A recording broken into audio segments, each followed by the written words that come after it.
오늘 우리가 함께 읽을 말씀은 누가복음 9장 28절에서 36절의 말씀입니다. 다 같이 한 목소리로 성경을 읽겠습니다.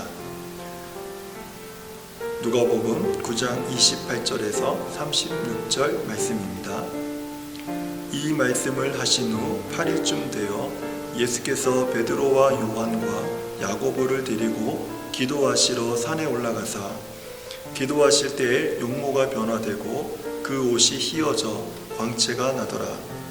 문득 두 사람이 예수와 함께 말하니 이는 모세와 엘리야라.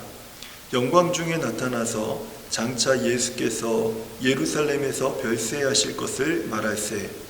베드로와 및 함께 있는 자들이 깊이 졸다가 온전히 깨어나 예수의 영광과 및 함께 선 두 사람을 보더니 두 사람이 떠날 때에 베드로가 예수께 여짜오되 주여 우리가 여기 있는 것이 좋사오니 우리가 초막 셋을 짓되 하나는 주를 위하여 하나는 모세를 위하여 하나는 엘리야를 위하여 하사이다 하되 자기가 하는 말을 자기도 알지 못하더라. 이 말할 즈음에 구름이 와서 그들을 덮는지라. 구름 속으로 들어갈 때에 그들이 무서워하더니 구름 속에서 소리가 나서 이르되 이는 나의 아들 곧 택함을 받은 자니 너희는 그의 말을 들으라 하고 소리가 그침에 오직 예수만 보이더라. 제자들이 잠잠하여 그 본 것을 무엇이든지 그때에는 아무에게도 이르지 아니하니라. 아멘.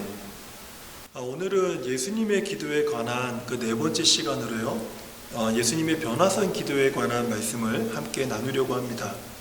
우리가 함께 읽었던 말씀은 소위 변화산 사건으로 잘 알려져 있는 말씀으로서 공관복음에 모두 기록되어 있는 말씀입니다.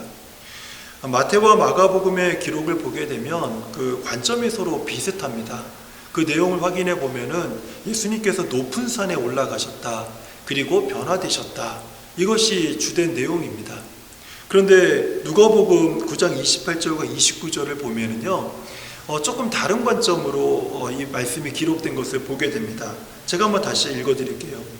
이 말씀을 하신 후 8일쯤이 되어 예수께서 베드로와 요한과 야고보를 데리시고 기도하러 산에 올라가셨다. 이렇게 말씀하고 있어요. 그냥 높은 산에 올라가신 것이 아니라 기도하러 산에 올라가신 겁니다. 그리고 29절 보니까 기도하실 때에 용모가 변화되고 그 옷이 휘어져 광채가 나더라. 예수님이 변화되신 그 시점이 언제인가 하면 기도하실 때에 용모가 변화되고 그리고 몸에서 광채가 났다라고 누가복음은 이렇게 기록을 하고 있는 것입니다. 예수님께서 기도하시던 중에 이렇게 변화되고 광채가 나신 것은요, 많은 신학자들이 일반적으로 설명하는 내용이 무엇인가 하면 예수님이 십자가의 죽음을 이기시고 이제 부활할 때 입게 될 그 영광을 예비적으로 경험하신 것이다. 이렇게 설명을 하고 있습니다. 그리고 이제 이 장면에 보면은 갑자기 이제 모세와 엘리야가 등장을 해서 예수님과 대화를 나누는 것을 보게 됩니다. 모세는요, 구약의 율법을 대표하는 사람이고요. 엘리야는 구약의 모든 선지자를 대표할 수 있는 사람입니다. 구약에서 율법과 선지자는 구약 전체를 요약하기 가장 쉬운 단어입니다. 그러다 보니까 모세와 엘리야가 예수님과 대화를 나눴다라고 하는 이 대화의 핵심 내용을 가만히 보게 되면요, 지금 예수님께서 구약 전체를 대표하는 두 사람과 지금 예수님께서 대화를 하시는 것이다라는 것으로 우리가 이해하게 됩니다. 그 대화의 핵심 내용이 무엇인가 하면 이제 예수님께서 예루살렘에 올라가셔서 고난을 받으시고 십자가에서 죽으실 것에 관한 것을 함께 나누고 있었다라는 것을 이야기하고 있습니다. 이 대화의 내용은요, 두 가지 이유로 인해서 상당히 중요합니다. 예수님께서는 구약 전체를 대표하는 율법과 선지자를 대표하는 사람들과 대화를 하시면서 바로 예수 그리스도께서 그 구약에서 율법이 말하는 구약 선지자들이 얘기했던 모든 예언의 실체가 바로 예수 그리스도라는 사실을 오늘 말씀을 통해서 우리들에게 보여주고 있는 것이죠.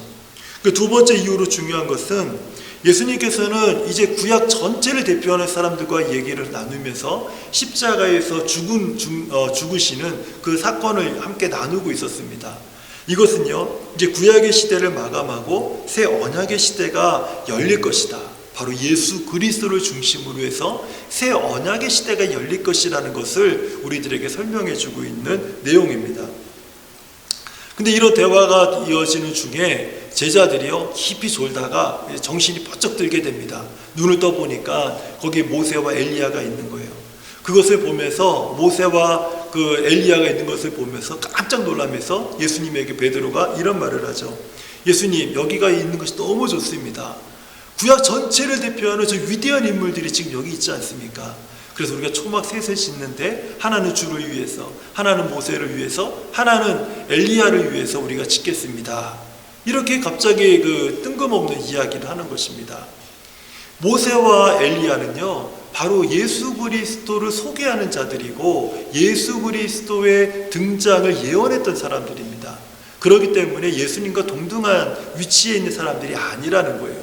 그런데도 불구하고 베드로는 마치 예수님과 모세와 엘리야를 같이 동등한 어떤 위치에서 지금 얘기를 하고 있는 것이죠. 그러자 구름이 제자들을 덮습니다.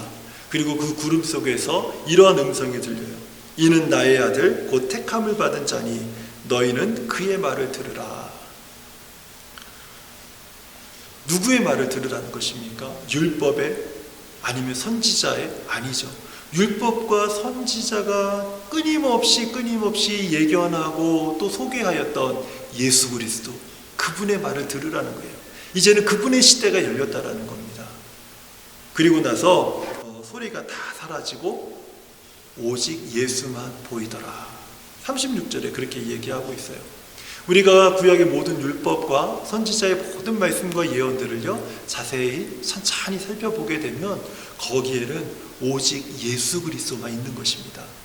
율법과 선지자의 모든 말씀들은 바로 예수 그리스도를 가리키고 있는 것이거든요. 이것이 이제 예수님께서 변화산에서 겪으셨던 경험에 관한 모든 내용들입니다. 우리는 이 변화산에서 예수님이 변화되시고 그리고 예수님께서 이곳에서 이제 앞으로 어떻게 이제 십자가에서 죽으실 것에 관한 이야기를 나누면서 예수님께서 이 땅에 오신 가장 궁극적인 목적을 다시 한번 확인해 볼 수 있는 그런 시간들을 갖게 됐어요. 이거 모든 것은요, 예수님이 기도하시는 중에 일어났다라는 것입니다.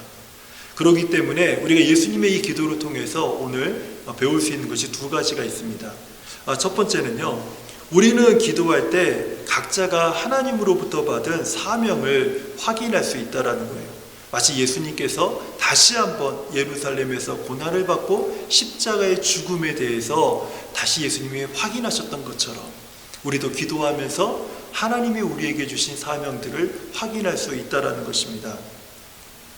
근데 많은 사람들이요, 기도하면서 또는 예배를 드리면서 이것이 내 인생의 사명인가? 이렇게 생각하셨다가 그 일에 온전히 헌신하고 매진했다가 어느 순간 어느 시점에서 갑자기 사명이, 하나님이 주신 사명이 이건 줄 알았는데 이것이 아니라 다른 것이었네?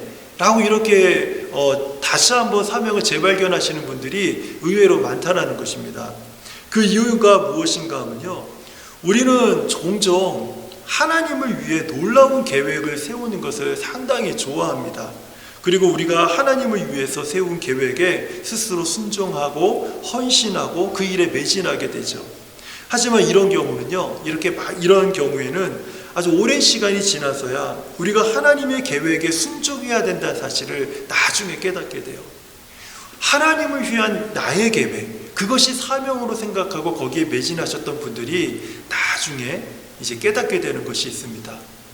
하나님을 위한 나의 계획이 아니라 나를 향한 하나님의 뜻, 하나님의 계획, 내 주변에서 일하시는 하나님의 일에 내가 순종하고 헌신해야 되는구나, 이 사실을 나중에 깨닫게 되는 것입니다.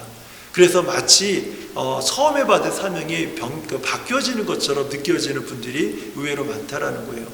하지만 내가 발견한 사명이 하나님을 위한 나의 헌신인지 아니면 정말 하나님께서 내 삶에 두신 기쁘신 뜻인지를 확인하는 것이 더 중요하다라는 것입니다. 두 번째로는요, 우리는 기도할 때에 예수님이 변화되신 것처럼 변화를 경험할 수 있습니다. 하지만 우리가 기도한다고 해서 예수님처럼 이런 부활의 영광을 맛보는 그런 변화를 체험한다는 뜻은 아닙니다. 우리가 기도할 때 우리의 생각이 변화되고 마음이 변화되면서 정말 많은 것들이 우리 삶에서 변화되는 것을 경험하게 됩니다. 그 중에 가장 중요한 변화는요, 인격과 성품이 아주 성숙하게 변화되는 것을 우리가 경험하게 된다는 거예요. 우리는 이것을요, 성화다 이렇게 부릅니다. 성화는요, 성도들이 거룩해져가는 과정을 일컬어서 부르는 말입니다. 성화는 말씀과 성령, 기도로 우리는 성화되어져 가게 되죠.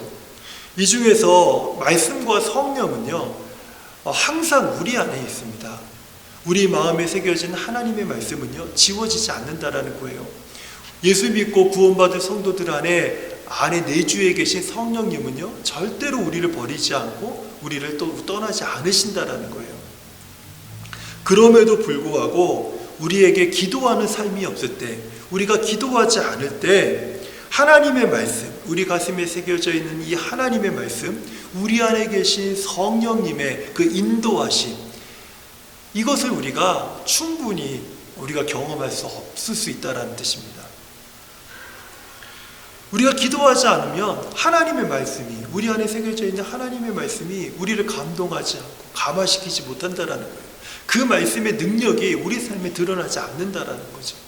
우리가 기도하지 않으면 우리 안에 계신 성령께서 우리를 정말 거룩하게 인도하기 원하시고 또 하나님의 뜻에 따라서 인도하기 원하심에도 불구하고 우리는 성령님의 세밀한 인도하심을 우리는 경험할 수 없게 된다는 뜻이에요. 하지만 우리가 기도할 때에 우리 안에 새겨져 있는 이 하나님의 말씀이 우리를 도전하고 우리에게 정말 그 능력으로 나타나게 되고 또 우리의 생각을 바꾸고 우리의 선택을 바꾸고 우리의 모든 습관을 바꾸고 하나님의 말씀으로서의 그 온전한 능력이 우리 삶에서 나타나게 되는 놀라운 능력을 경험할 수 있게 된다는 거예요. 마찬가지로 우리가 또 기도할 때에 우리 안에서 역사하시는 성령이 우리를 충만하게 하셔서 정말 하나님의 기쁘신 일에 하나님께서 기뻐하시고 하나님께서 정말 우리 삶에 두신 놀라운 하나님의 뜻 가운데 우리가 순종할 수 있도록 우리를 인도하신다라는 거예요. 그러므로 우리는 기도함으로 인해서요, 하나님의 말씀에 충만해지고 기도함으로 인해서 하나님의 성령으로 충만해지는 놀라운 영적인 충만한 삶들을 우리가 경험할 수 있게 된다는 것입니다. 그래서 우리 기도하면 말씀 때문에 변화되고 성령으로 충만하게 되어서 우리의 인격과 성품들이요 변화되어지고 성숙되어져서 거룩한 성도로서 우리가 삶을 살아갈 수 있게 된다는 거예요. 바로 이것이 우리가 기도하는 중에 우리가 보게 되는 놀라운 변화들입니다. 저는 오늘도 주의 백성아 기도하라 이 기도 모임에 참여하셔서 이 말씀을 듣고 함께 기도하시는 우리 모든 분들에게 이렇게 권면하고 싶어요. 오늘 이 예수님의 기도에 대한 말씀을 다시 한번 생각해 보시면서 우리의 기도 생활을 한번 점검해 보는 시간이 되었으면 좋겠습니다. 그래서 우리의 기도의 생활들을 다시 한번 점검해 보고 만약에 우리가 기도하는 시간이 우리가 소홀히 하고 있었다면 다시 한번 우리가 다시 기도하는 일에 정진하고 기도함으로 인해서 말씀이 충만하고 성령이 충만한 성도요, 가정이요, 또 교회가 되어서 우리 하나님이 기뻐하실 만한 영광과 찬송이 되는 아름다운 성도, 아름다운 교회, 아름다운 믿음의 가정이 되시기를 주님의 이름으로 축원드립니다.